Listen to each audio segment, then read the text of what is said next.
Hello, consumer behavior class. We are moving on to chapter 5, and I'll have 6 and 7 right after this, and that will be your first quiz. Chapters 1 through 7, open book, open note, open PowerPoints, whatever you need. Hoping that these are an effective tool for you to study.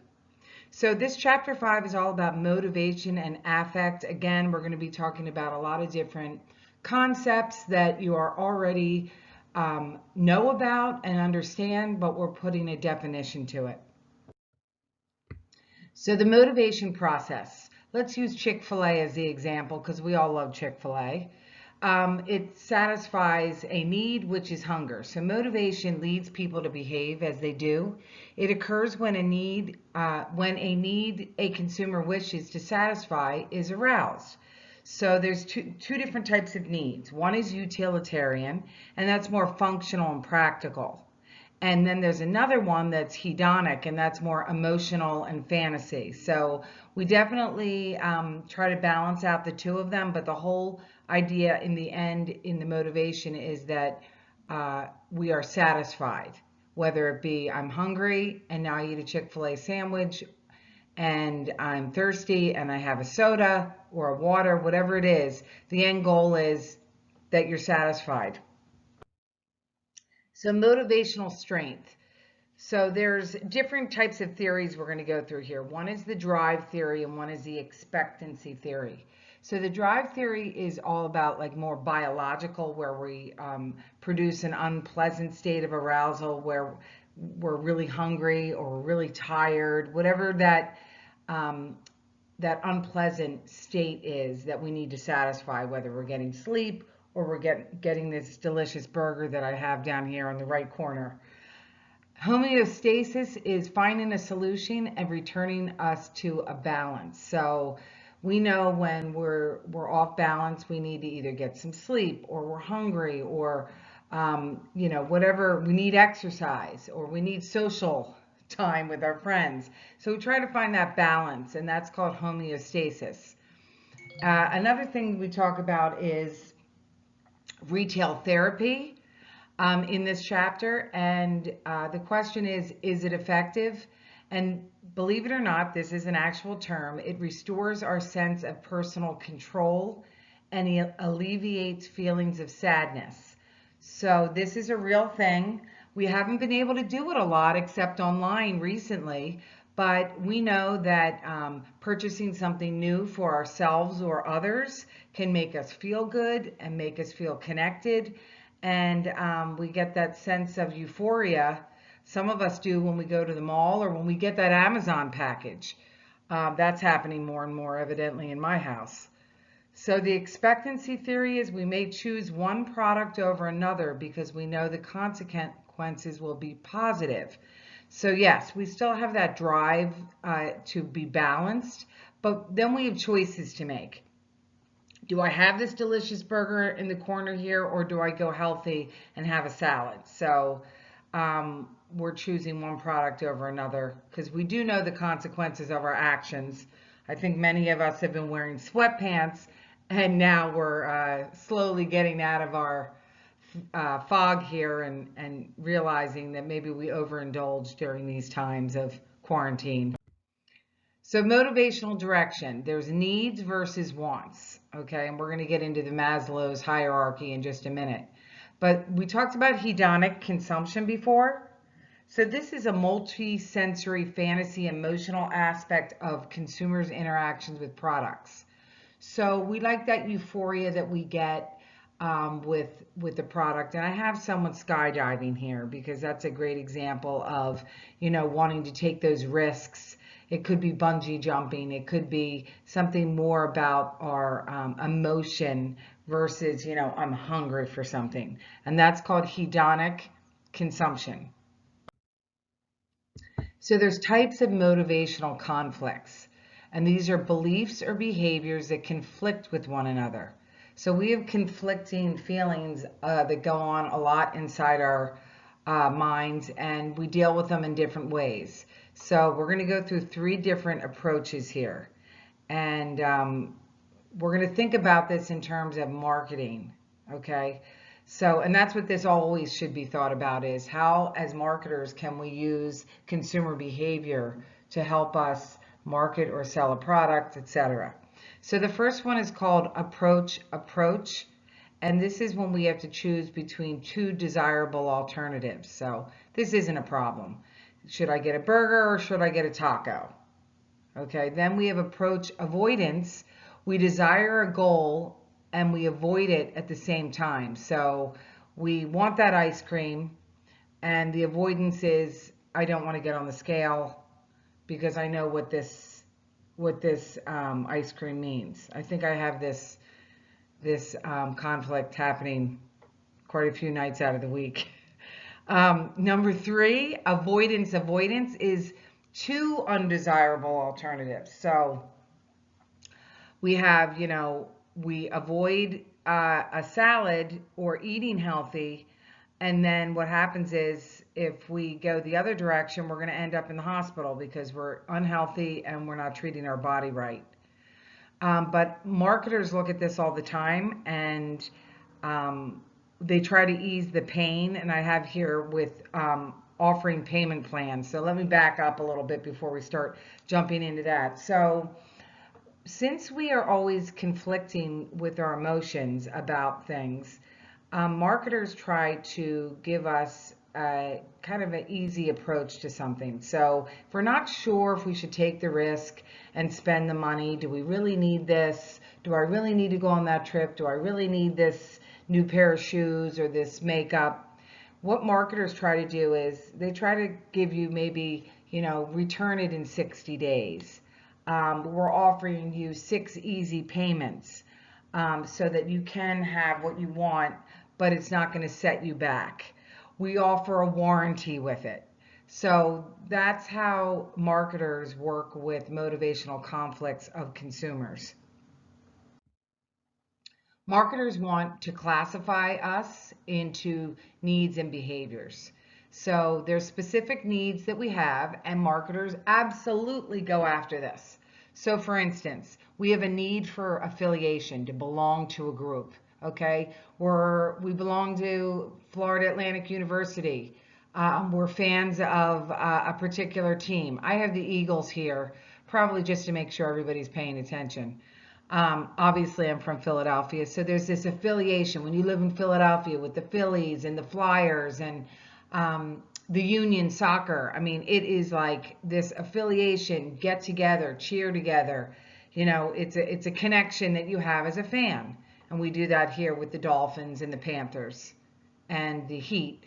See, I know my teams. There's also a need for power.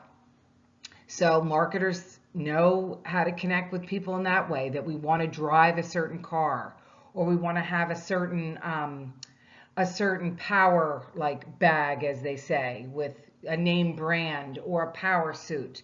So there's that need to have power, to feel important that way, and marketers are all over it. And then there's a need for uniqueness. So I have the example here of Dr. Pepper, and certainly all of you can think of your own examples here from this slide. But Dr. Pepper's a good one because their ad used to be basically be a pepper, be unique. But there's a lot of products out there that stress, be unique, be yourself, especially with your age group that they're going after. Okay, so something to think about. Think about an example of an affiliation, power, or uniqueness. So if we were in class together, I would want you to take a moment.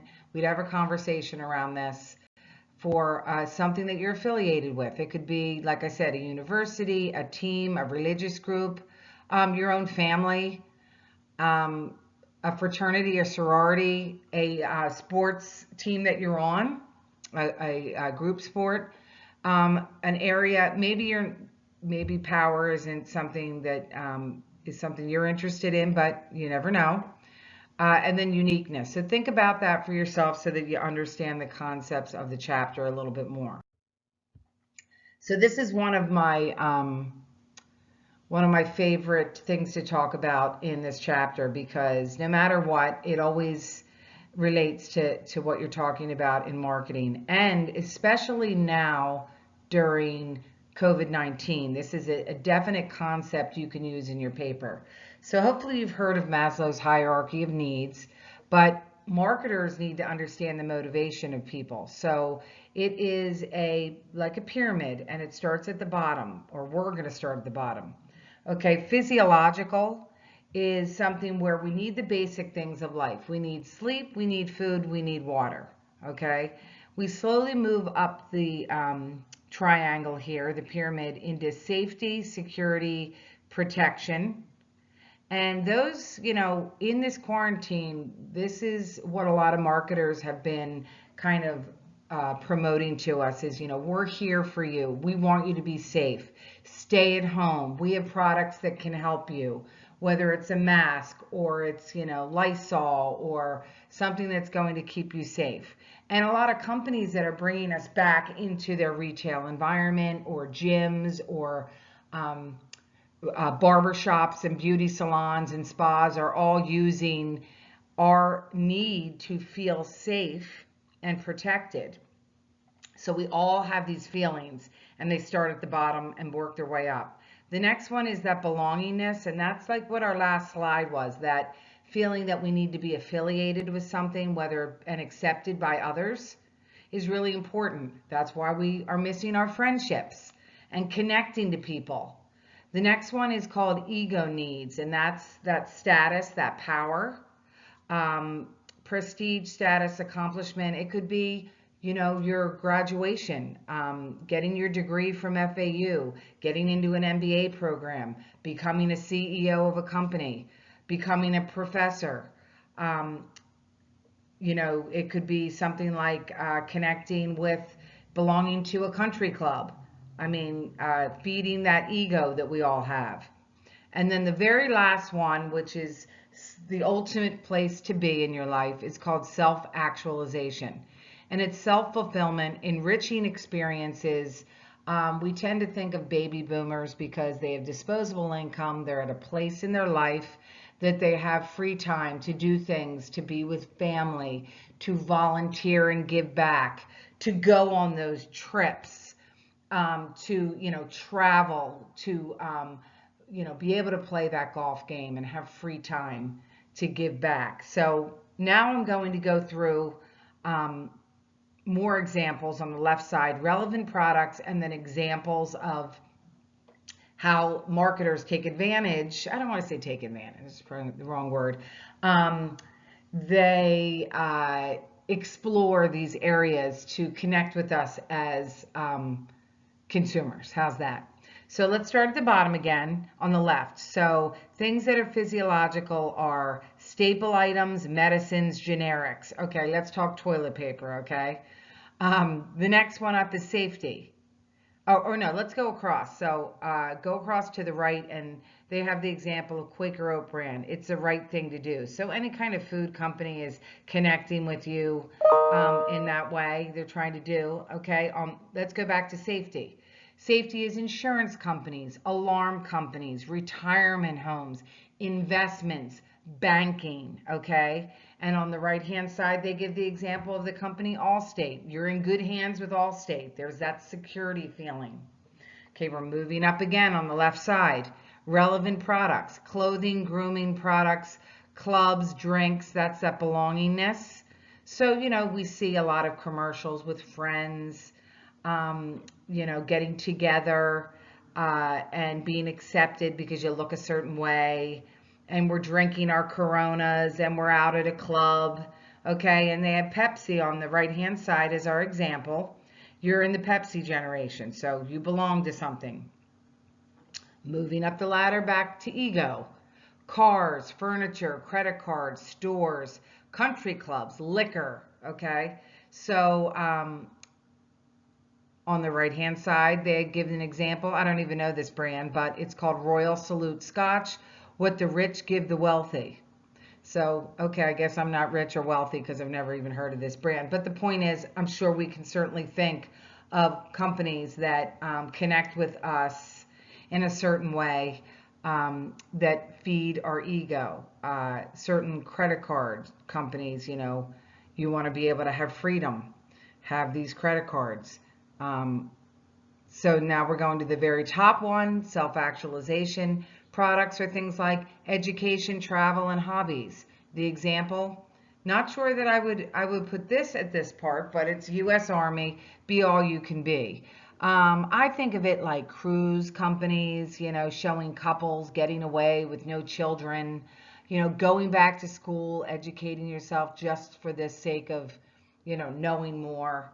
So this is really an interesting pyramid and shows up in a lot of different places in marketing and psychology and consumer behavior. So definitely think about this concept when you're thinking about um, drawing on your group project.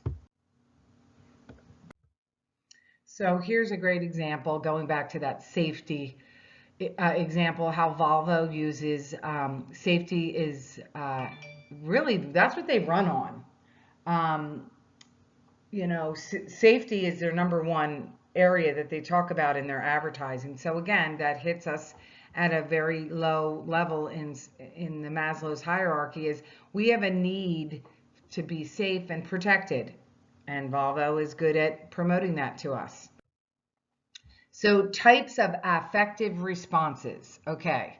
So consumers experience different kinds of motivational conflicts, as we said, that can impact our purchase decisions. Absolutely. Being in a particular mood, for example. I'm in a good mood. I'm at the mall. I'm shopping. Maybe I just got paid. Maybe it was my birthday. Or maybe I just feel like spending money. And different emotions definitely are triggered by specific events. And they are definitely affect us. So the next concept is negative state relief. Exposing consumer to negative images, usually used in nonprofit ads, to basically guilt us in, and we may turn the channel. But this is called sadvertising. And they use puppies and babies. We know the Sarah McLachlan ads, they play the sad song, and these poor animals are being abused, etc. But it's called sadvertising. I bet you didn't know that. Mood congruency, our judgments are shaped by our moods. So how do marketers use this to their advantage? Ads that are run during a humorous show. So we're watching a sitcom that's funny, running those ads during those times because they know we're in a good mood. Maybe there's good background music at a retail store that we go to or we'll go to someday. A friendly staff somewhere, get us in the mood to shop. That's the idea. And a lot of you may be in the business. You may work for a retailer and they tell you, be friendly, be helpful, set the mood in the store, help out the customer, help them make decisions. Positive affect. So here's another concept for you. It's called love mark. It's known as being passionate or committed to one brand. Maybe that's you. I don't know how many people are so committed to one brand. I happened to be walking around the neighborhood today and I saw 3 cars on someone's driveway. They were all Volvos. I think that's a commitment to one brand. They love mark that brand. Happiness, a mental state of well-being characterized by positive emotions. Okay, and material accumulation is an emphasis on acquiring things that can lead us to lower levels of happiness. So we might think that, if I have all this stuff, that it's going to make me feel good. I think it makes you feel good for the moment, but then if it's just stuff and it has no meaning, I think they call that something else. And there's a show about it, hoarders. But, things don't fill the hole if you need something else other than things, materialistic goods. So negative affect. Marketing messages can make us sad, angry, or even depressed on purpose. So I have this picture over here. You may remember this ad. It's for Febreze. But if they use the example of something disgusting, like being out in like a warehouse or a junkyard or wherever this is, with a lot of garbage and things around, and they spray Febreze, and the person is like, oh, I have no idea, it smells like I'm in a garden. Envy, they use, and iPhone is an example of that. Guilt is used a lot in marketing messages so that we give to charities, as I said before. The Sarah McLachlan abused dog ad. Embarrassment of like, oh, my shirt's wrinkly, or I smell, or my teeth are yellow. So you don't want to look like that. So use our product. How social media taps into our emotions. Okay, so it's called the happiness economy. A well-being is the new wealth, and we can get this from social media. So there's lots of ways that we connect on social media in a positive way. It could be with influencers. It could be connecting with friends. It could be entertaining ourselves. So it shouldn't be the only place we draw our happiness, for sure. But it is, if we're feeling um, well-being and balanced, if we have a well-being and we're balanced, then that's kind of like the new wealth in our society. Sentimental analysis: marketers mine for words that are being used to describe a brand, then they use it to promote the product. So let me put that in other terms. So in the world of social media, there are words that are used to describe a product or service, and companies mine for those words, like mining for gold, but you're mining for data, so that you can find words that the user is describing your product, and then they use those same words in their promotions. Okay, so it's like data mining for words, and it's user generated content is what it is. Word phrase dictionary is a collection of words being used. Are they repeated? Again, same thing in this mining for social media is what words are popular? What are words that are buzzwords that people are connecting with and being related to your product? And are they repeated over and over again in different posts, in sharing, and this is important because this information can then be reused and repackaged to connect with the customer.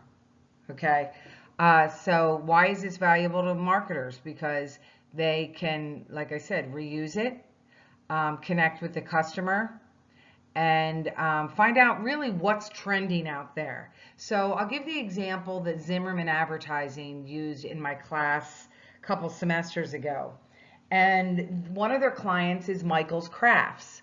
So what they do is they go on the internet, part of their job at the agency in this particular department, and kind of like scan through what's trending. Maybe it's on Pinterest or Etsy or other kinds of social media. Find out what's trending, and then they take that information and they repackage it and connect with their customers, whether it be, we should be decorating now for the holidays. Maybe this is how to make a wreath, or buy ribbons, or, we have gift wrap, or, whatever is trending. But they use that information to then promote their own products and maybe classes or services that they offer. So that's what marketers do, and that's an example of an actual client that Zimmerman Advertising had and what they do for that client.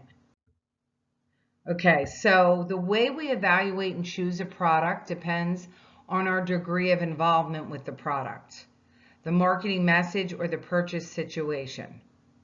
Okay, so I want you to think about that. I know that's part of your field exercise, is how do companies engage with you and how are you involved with the product? So let's talk a little bit more about that in the coming slides here. So when we talk about involvement, it's a person's perceived relevance of the object based on their inherent needs, values, and interests. Inertia we make decisions out of habit, and cult products. We pay more for a brand because of a personal connection with it. Okay, absolutely all of this information here is true. Of course, I have Harley Davidson here on the right, because they have a very strong cult following. You know, if you ever are near someone on the road or you have your own Harley Davidson, they are decked out in the gear. Okay, they've got the backpacks and the leather vests on and the boots and the hats and the this. I mean, they are devoted, and they are definitely cult products, being connected to a group, getting back to that affiliation. The inertia part is something that marketers really want us to do. They want us to be so connected with something that just out of habit we buy it, like a beauty product. Like out of habit we buy a certain shampoo, for instance, or a certain deodorant, or toothpaste. Okay, and again with that involvement, they want us to connect. So there's a lot of unique ways that companies are connecting with us today. I think they're connecting with us by showing us support of people that are the healthcare workers at the grocery stores. You know, a lot of companies are giving back. They're paying their employees extra money. They're giving us free shipping. They're letting us know that they're here for us. So that's a connection with the brand that maybe we always had, or it's growing stronger, or we never had, and we love what they're doing for us now. So that's what I'm talking about when I talk about consumer involvement. The different types of involvement. There's a product involvement where a consumer's level of interest in a particular product. So there's usually risk involved here. So higher involvement here means something is probably more expensive. Like I have more of a higher involvement with maybe a car purchase, a computer, my education. Okay, I'm way more an FAU fan maybe now because I'm helping well, aside from the fact that I work here, but you know, now my daughters both go to school there.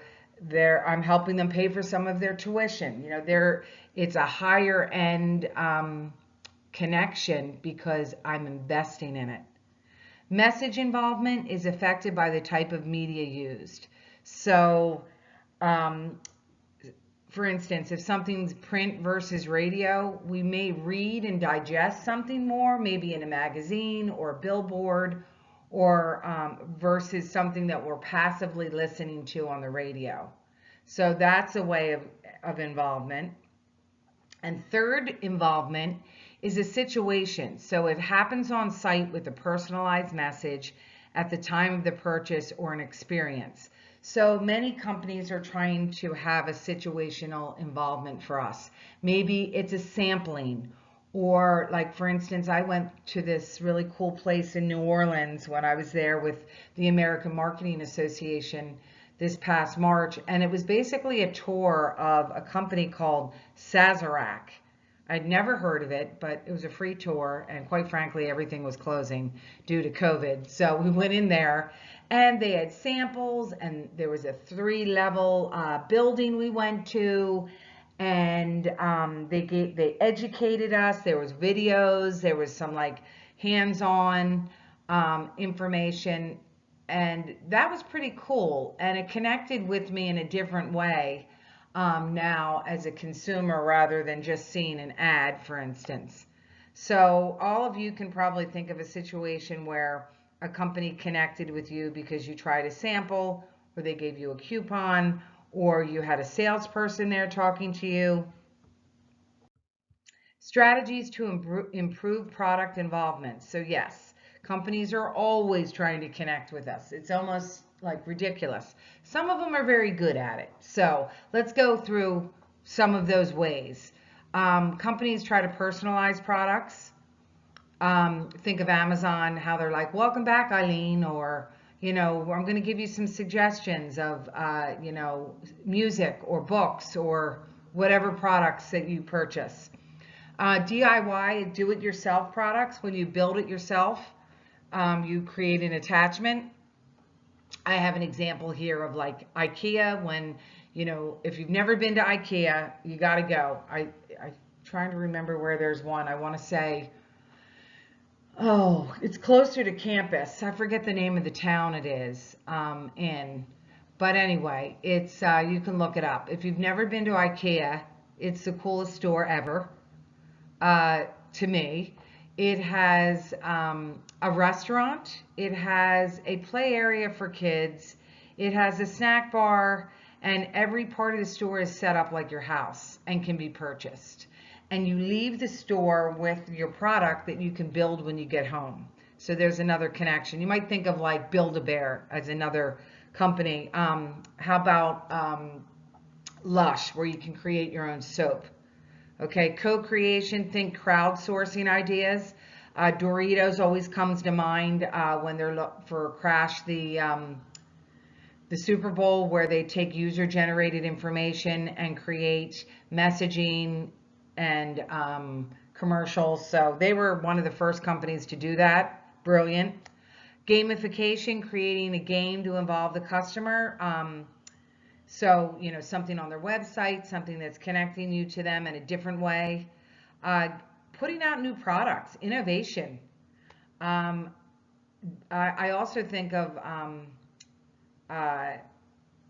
not co-branding, but brand extensions.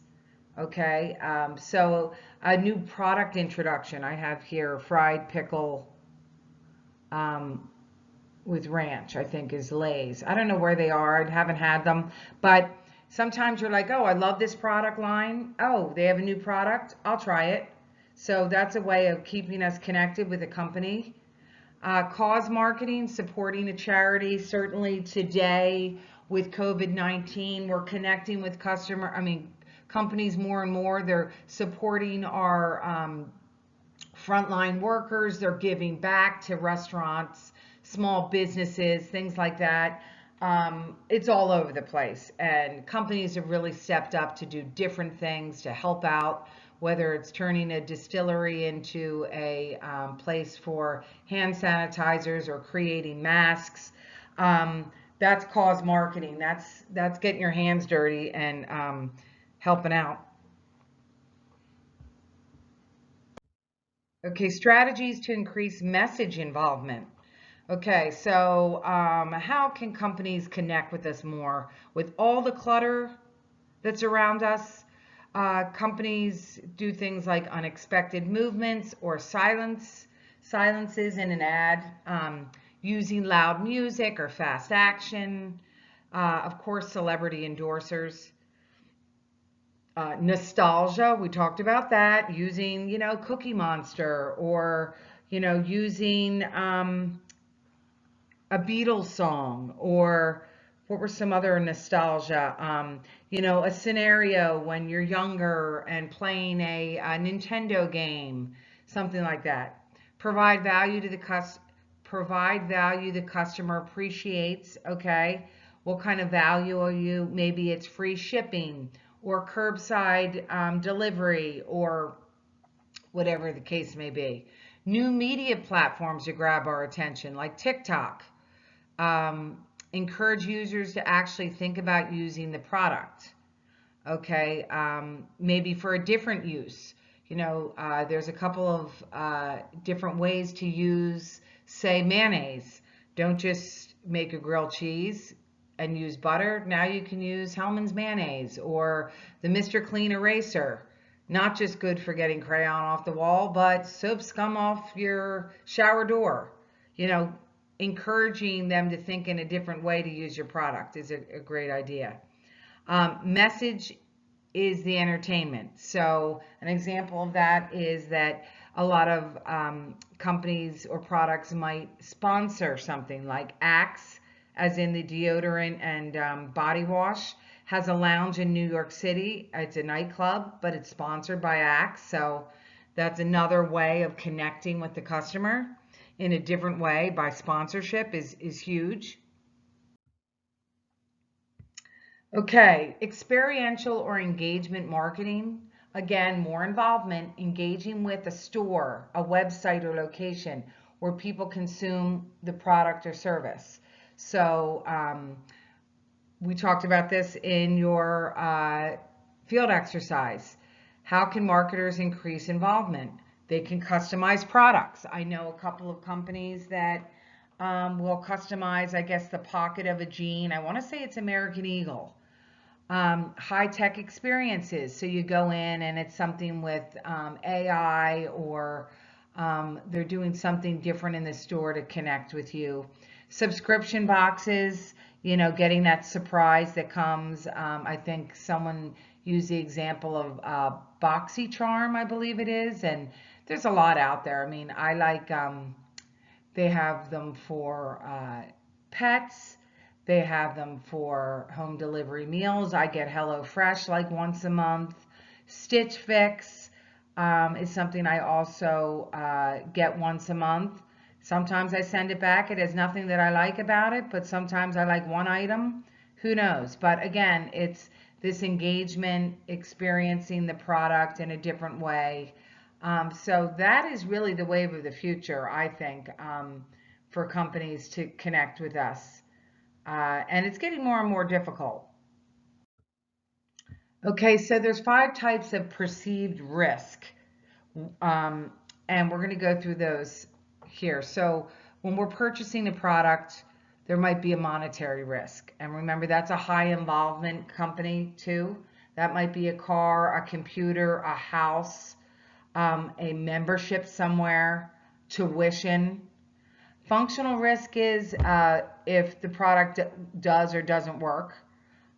Is it going to help me lose weight? Is it going to help me whiten my teeth? Is it going to, make my pores look smaller, make me look younger, color my, darken my hair, whatever the case may be. A physical risk is it could be harmful to you. Okay. Social risk may damage my self-esteem if, it doesn't work properly. And psychological risk is loss of self-respect. Um, I don't know if that's alcohol related. I would say it would be in some cases. Okay, so we're moving on to this is the kind of a better chart that gives you some examples. So let's start on the left here. So monetary risk, buyer's most sensitive risk. So risk capital consists of money and property. Those with relatively little income wealth are most vulnerable. The purchase most subject to risk, high ticket items that require substantial expenditures are the most subject to this form of risk. Let's jump down to social risk. Risk capital consists of self-esteem and self-confidence. Those who are insecure and uncertain are the most sensitive. Socially visible or symbolic goods such as clothes or jewelry or cars are most subject to social risk. Like, oh, I'm wearing the wrong, brand of shoes for this sport. Okay, psychological risk. Risk capital consists of affiliations and status. Those lacking self-respect or attractiveness to peers are most sensitive. So expensive personal luxuries that may engender guilt, durables, and services whose use, I'm saying it wrong, services whose use demands self-discipline or sacrifice are most sensitive. So look through some of these. I just hit a couple of them, but if you don't understand what the risk is, this can give you a little more of an explanation. Okay, this is our last slide. I want you to think about what risky products you've considered recently and which forms of risk were involved. So it might hit a couple of places. So think about that so that you have a better understanding of what I mean when we talk about taking risks. It's not always monetary. It could be harmful in other ways. So that is the end of chapter 5. Look for chapter 6 shortly.